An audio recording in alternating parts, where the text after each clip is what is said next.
Hi hello friends, welcome back to our channel NSC agencies water proofing. ఇక్కడ కనిపిస్తున్నది నా WhatsApp number అండి. మీలో ఎవరికైనా కానీ వాటర్ ప్రూఫింగ్స్ ప్రాబ్లం లేదా డౌట్స్ ఏవైనా ఉన్నా నాకు మెసేజ్ చేయండి. నేను విత్ ఇన్ అవర్స్లో రెస్పాన్స్ అవుతా. ఈ బ్యూటిఫుల్ హౌస్ వచ్చేసి మనకి విజయవాడ దగ్గర కంకిపాడు మండలంలో చలివేంద్రపాలెం అండి. ఈ కన్స్ట్రక్షన్ వచ్చేసి 16 ఇయర్స్ కన్స్ట్రక్షన్ అన్నారు సార్ వాళ్ళు. ఇక్కడ నాకైతే 20 ఇయర్స్ కన్స్ట్రక్షన్ లాగా కనిపిస్తుంది. మీకు ఎలా అనిపిస్తుందో కింద మెసేజ్ చేయండి. ఈ సైట్ రిక్వైర్మెంట్ వచ్చేసి వాటర్ ప్రూఫింగ్ అండి. స్ట్రక్చర్లో మనకి హెవీ క్రాక్స్ బిల్డ్ అయ్యి వాటి నుండి వాటర్ డైరెక్ట్ సీపేజ్ అవుతుందన్నమాట.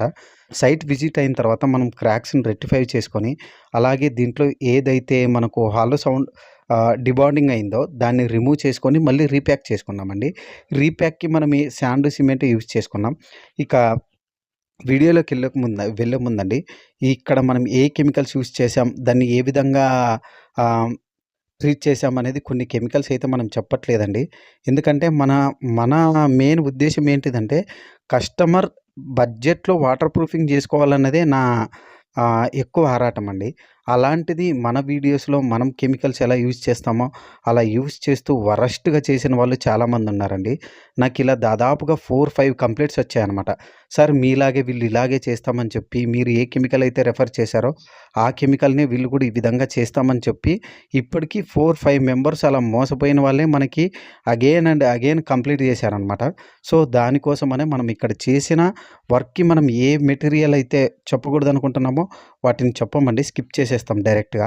ఇక మనం క్లీనింగ్కి అయితే జెట్ ప్రెజర్ వాడామండి. ఇంకా బఫింగ్ అయితే బఫింగ్ మనం ఎక్కడ యూజ్ చేస్తామంటే, అక్కడక్కడ గుంతలుండి, అలాగే మనకు స్లాబ్ పైన డెడ్ మోటార్ ఉంటుంది కదండి, దాన్ని రిమూవ్ చేయడానికి బఫింగ్ వాడతాం అనమాట. సో ఇప్పుడు ఇక్కడ అంత డర్టీగా అయితే ఏం లేదు స్లాబు, జస్ట్ మనకి ఫంగల్ ఒకటే ఉంది. ఫంగల్ని మనం ఆ విధంగా వాష్ చేసుకున్న తర్వాత ఇక్కడ కనిపిస్తుంది కదా, డెడ్ మోటార్ని మనకి ఎక్కడైతే డెడ్ మోటార్ ఉందో దాన్ని ఈ విధంగా మిషన్ మామూలు ఇప్పుడు మనం చిప్పింగ్ మిషన్స్ ఉంటాయి, దాన్ని యూజ్ చేయడం వల్ల మనకి వైబ్రేషన్ ఎక్కువ జనరేట్ అయ్యి పక్కదాన్ని కూడా డిస్టర్బెన్స్ చేస్తుంది అనమాట. సో అందుకనే మనం ఏం చేసామంటే సిజల్ హ్యామర్తో దాన్ని రిమూవ్ చేసుకున్నాం. నెక్స్ట్ ఇంకా మనకి క్రాక్స్ ఎక్కడున్నాయో క్రాక్స్ని మనం హ్యాండ్ కటింగ్ మిషన్తోనే గ్రూ కటింగ్ చేసుకున్నాం. ఈ గ్రూ కటింగ్‌కి సార్ వాళ్ళు కూడా ఏమన్నారంటే, మనకి పీయూ సీలెంట్‌ని యూజ్ చేయండి, అలాగే నాకు ఇంకొక మెటీరియల్ కూడా వాడాలి మీరు అన్నారు. సో సార్ కోసమని ఇక్కడ మనం ఎపాక్సీ అయితే యూజ్ చేసామండి. సార్‌కి చెప్పా, సార్ వద్దులేండి సార్ అన్నా కూడా, ఒకసారి నా కోసం యూజ్ చేయంటే, ఇక కస్టమర్ అడిగిన తర్వాత మనం ఏం చేయలేం కదా, దాని ప్లస్ ఆర్ మైనస్‌లు 2 చెప్పామనమాట. సార్ ఓకే నాకు పర్లేదు మీరు చేయండి అన్నాడు. సో ఎపాక్సీ అయితే మనం ఫిలప్ చేసుకున్న తర్వాత పీయూ సీలెంట్‌ని మళ్ళీ మనం 2 టైమ్స్ పీయూ సీలెంట్‌తో ఫిలప్ చేసుకున్నాం. పీయూ సీలెంట్ ఎలా అంటే మనకి ప్లస్ ఆర్ మైనస్ మూవ్‌మెంట్స్ ఉంటాయండి. ఇప్పుడు క్రాక్ ఎక్స్‌పాండ్ అయినా కూడా క్రాక్‌తో పాటు మూవింగ్ నేషన్ ఉంటుందన్నమాట మనకు. సో పీయూ సీలెంట్‌నే నేను రెఫర్ చేస్తా, ఎపాక్సీని అయితే ఎక్కువ రెఫర్ చేయనండి ఎక్కడ. ఎపాక్సీ మనకి ఎలా ఉంటుందంటే, జస్ట్ అది ఒక క్రాక్ ఎక్స్‌పాండ్ అయినా కూడా దాంతో మూవింగ్ నేషన్ ఉండదనమాట. సో అందుకనే మనం ఎపాక్సీని ప్రిఫర్ చేయం. ఇక చూడండి, మనం ఎక్కడైతే రిమూవ్ చేసుకున్నామో అక్కడంతా మనం నెక్స్ట్ డే 24 అవర్స్ వాటిని క్యూరింగ్ చేసుకున్నాం. ఇక్కడ కనిపిస్తుంది కదా మీకు, 3 చోట్ల మనం దాన్ని డెడ్ మోటార్‌ని రిమూవ్ చేసుకున్నాం. ఇక్కడ మనకి ఎక్కువ లేదు కాబట్టి అందుకనే మనం డెడ్ మోటార్‌ని రిమూవ్ చేసుకుంటున్నాం. అదే ఎక్కువ ఉంటే మనం ఏం చేస్తామంటే అక్కడ ఫ్లెక్సిబిలిటీ కెమికల్స్ వాడతామనమాట. అరౌండ్ ఒక 40% లేకపోతే 50%, మనకు 70% వరకు డ్యామేజ్ అయినా మనం వాటర్ ప్రూఫింగ్ చేసే అవకాశాలు మనకు చాలా ఉన్నాయండి. 70% అబోవ్ అయితేనే మనం వాటర్ ప్రూఫింగ్ చేసి కూడా వేస్ట్. సో దీన్ని 24 అవర్స్ మనం ఎక్కడైతే రీప్యాక్ చేసుకున్నామో దాన్ని 24 అవర్స్ మనం 3 టైమ్స్ క్యూరింగ్ చేసుకోవడం మంచిదండి, చాలా మంచిది. ఇక అడిషనల్‌గా మనం ఇక్కడ పాలిమర్ కోట్ అప్లికేషన్ చేసుకున్నాం. పాలిమర్ ఎలా అంటే మనకి చిన్న ఎయిర్ క్రాక్స్ ఏవైనా ఉన్నా కూడా వాటిని అరెస్ట్ చేసుకుంటే మనకి ఫర్దర్‌గా సీపేజ్ అవ్వడానికి కూడా ఛాన్సెస్ ఉండవన్నమాట. ఇక నెక్స్ట్ వచ్చేసి మనం 45 జీఎస్ఎం యూజ్ చేసామండి. 45 జీఎస్ఎంలో మనకి చాలా టైప్స్ ఉన్నాయి. ఫైబర్ మెష్ ఉంటుంది, ఓవెన్ మెష్ ఉంటుంది. మనకు అలాగే ఫైబర్, ఓవెన్, ఇంకా గ్లాస్ మెష్, ఈ 3 కలిపిన మెష్‌నే యూజ్ చేయాలండి. చాలామంది డౌట్ ఏంటిదంటే, ఫైబర్ మెష్ ఎక్కువ రోజులు రాదు, అది బ్రేక్ అవుతుంది అంటారు. యెస్ సార్, ఫైబర్ మెష్ ఎక్కువ రాదు, ఓవెన్ మెష్ కూడా మనకి ఎక్కువ రాదు. సో మనం ఏం చేస్తున్నామంటే ఇక్కడ ఫైబర్, ఓవెన్, గ్లాస్ ఈ 3 కలిసిన మెష్‌ని యూజ్ చేసుకుంటాం. ఫైబర్ మెష్ వచ్చేసి మనకి మార్కెట్‌లో అరౌండ్ ఒక 600 లేదా 700కే దొరుకుతుంది. సో దానివల్ల పెద్దగా యూజ్ లేదండి మనకు. 2 ఇయర్స్‌లోనే మనకి బ్రేక్ అయిపోతది. సో, ఇక్కడ వాడుతున్న మెష్ వచ్చేసి మనకి గ్లాస్ మెష్ అనమాట. అది బ్రేక్ అవ్వడం కొద్దిగా చాలా కష్టం. సో, ఇక మనం దానిపైన అడిషనల్‌గా మనం ఏం చేస్తున్నామంటే పాలిమర్ కోట్ అప్లికేట్ చేసుకుంటున్నాం. ఈ పాలిమర్ కోట్‌లో గూడా మనకి చాలా టైప్స్ ఉన్నాయండి. పాలిమర్ కోట్స్‌లోన మనకి సిమెంటీషియస్ కోటింగ్స్, సాలిడ్ కంటెంట్ ఉంటుంది గానీ, ఫ్లెక్సిబిలిటీ కంటెంట్స్ ఉండవనమాట. సో, అలా మనం ఇక్కడ ఏం చేశామంటే, హైలీ ఫ్లెక్సిబిలిటీ ఉండే కెమికల్స్‌ని మాత్రమే చూస్ చేసుకున్నాం. ఈ ఫ్లెక్సిబిలిటీ ఉండడం వల్ల మనకేమవుతుందంటే, మన స్లాబ్‌లో ఏవైనా మూవ్‌మెంట్స్ జరిగినా గూడా, మనకి బ్రేక్ అవ్వడం కొద్దిగా ఇంపాసిబుల్ అనమాట. సో, అందుకనే మనం ఇక్కడ హైలీ ఫ్లెక్సిబుల్స్ కెమికల్స్ యూజ్ చేస్తాం. సో, మనకి ఫస్ట్ కోట్ అయిపోయిన తర్వాత మొత్తానికి ఈ విధంగా ఉందండి. ఇక్కడ మనం ఈ సైట్‌ని చేసిన విధానం అండి. ఇక్కడ చూడండి మనకి ఫస్ట్ కోట్ అంటే మెష్ దాదాపు సగం ఏసేసారండి. ఇంకా సగం పెండింగ్ ఉంది. ఇక మనకి ఈ విధంగా కనిపిస్తుంది. ఇప్పుడు మొత్తానికి మెష్ అయితే మనం టోటల్ రూఫ్ మొత్తం మెష్ అప్లికేట్ చేసేసాం. మెష్ అయిపోయిన తర్వాత ఇక్కడ చిన్న చిన్న గుంతలు కనిపిస్తున్నాయి గదండీ!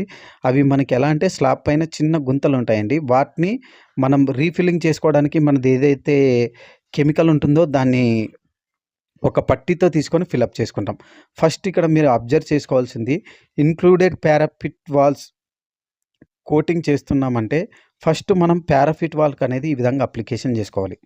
ఫస్ట్ పారాఫిట్ వాల్ తర్వాతే కింద బాటమ్‌కి రావాలండి. ఇక్కడ మనం యూజ్ చేస్తున్న కెమికల్ వచ్చేసి డబ్ల్యూపీ అల్ట్రా అండి. ఎంవైకే ఆర్మెట్ వాళ్ళది. ఇదొచ్చేసి మనకి సాలిడ్ కంటెంట్ 60% ఉంటుంది. క్రాక్ బ్రీడింగ్, యువి స్టేబుల్ అలాగే మనకు ఎలాంగ్నేషన్ 400 ప్లస్ ఉంటుంది. మనకి థిక్‌నెస్ గూడా ఇది 1.5 థిక్‌నెస్‌తో వస్తుంది. మనకి స్లాబ్‌లో ఏవైనా క్రాక్స్ బిల్డ్ అయినా గూడా అంత ఈజీగా మనకి పైకి కనిపించవండి.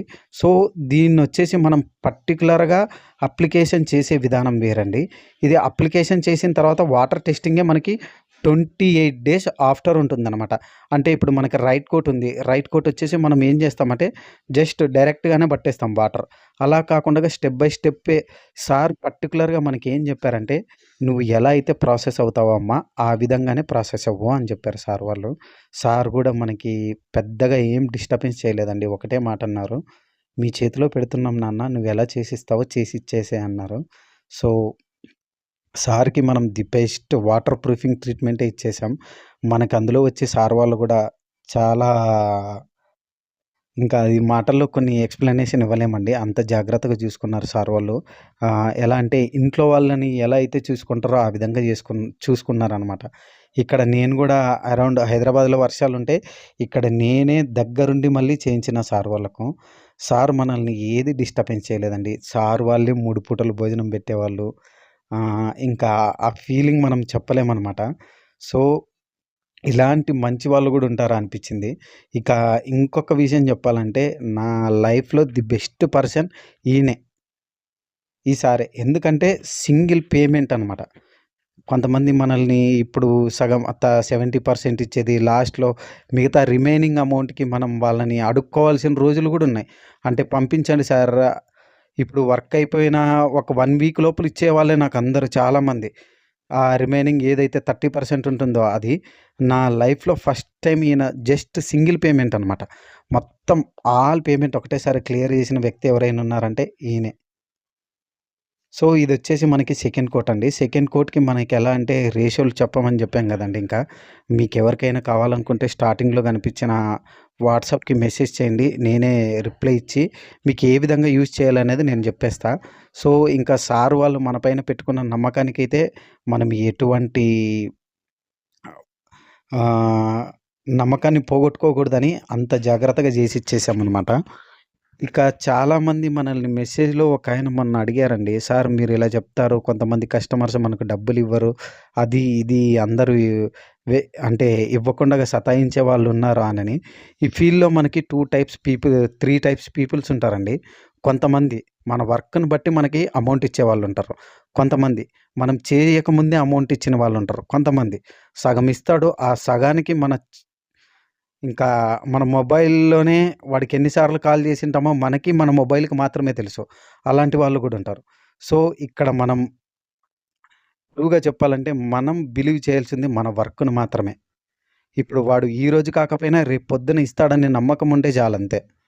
సో, మీరు కూడా ఆచితూచి మాత్రమే వర్క్ చేయండి వర్క్ చేసేవాళ్ళు. ఇంకా దానికి మించి నేనేం చెప్పలేనండి. ఎందుకంటే వర్క్ చేసేవాళ్ళు కూడా ఇబ్బంది పడకూడదు. అలాగని సే 100%లో 10% మాత్రమే ఈ విధంగా వేధించే వాళ్ళుంటారండి. డబ్బులు ఈరోజు ఇస్తాం, రేపిస్తాం, ఎల్లుండిస్తాం, మళ్ళీ అప్పుడిస్తాం, ఇప్పుడిస్తామా అనని. సో, కొద్దిగా చూసి అంటే వర్క్స్ చేసుకునే వాళ్ళు కూడా చూసి ఆహ్, చేసుకోవడం బెటర్ అనే చెప్తానండి నా ఉద్దేశం పరంగా. అంతేకాని ప్రతి ఒక్కరు మనకి డబ్బులు ఎగరగొట్టే వాళ్ళే ఉండరండి మార్కెట్‌లో. వాడెవడో చేశాడు గదని మంచి వాళ్ళని ఇబ్బంది పెట్టలేం. సో, మనం ఏదైతే చేసుకున్నామో అది పర్ఫెక్ట్ వేలో పోతేనే అది మనకి బెటర్. అండ్ వాడు ఇవ్వకపోని అది మనకు ఆఫ్ కానీ మన వర్క్‌కి ఎలా ఉంటుందంటే అలాగే ఉంటేనే మనకి ఎప్పుడైనా గానీ నీకిచ్చే రెస్పెక్ట్ నీకిస్తారనమాట. వాడు నాకు డబ్బులు ఇవ్వలేదు, వానికి నేను ఈ విధంగా చేశానంటే ఎవరు యాక్సెప్ట్ చేయరు. సో, మనకి ఫైనల్‌గా అవుట్‌పుట్ ఇదండి. ఈ అవుట్‌పుట్ రావడానికి మనం దాదాపుగా అంటే 5 డేస్ పైననే కష్టపడింటాం. నేనిక్కడ చెప్పేది నా వర్క్‌ని నేను ఎఫర్ట్ పెడతాను, అది పెడతాను అని చెప్పట్లేదండి. This is my work. అంటే నేను దీనిపైనే బతుకుతున్నా కాబట్టి, ఈ బతుకు తెరువు కోసం నేను ఎన్ని రోజులైనా కష్టపడాల్సిందే అండి. ఎందుకంటే మనకి ఇంకొక బిజినెస్ లేవండి ఇది తప్ప. సో, ఇది నా ఆధారం కాబట్టి దీన్ని నేను ఎంత ఆహ్, నమ్మకం పెట్టి చేసి ఇవ్వగలనో, అంతే నమ్మకంతో నా దగ్గరకు కస్టమర్స్ వస్తారు గానీ, నేనేదో 100% ఎఫర్ట్ పెట్టి చేసిచ్చా, అది ప్రాబ్లమ్ అవుతుంది. ఇది అలా ఏముండదండి మన దగ్గర.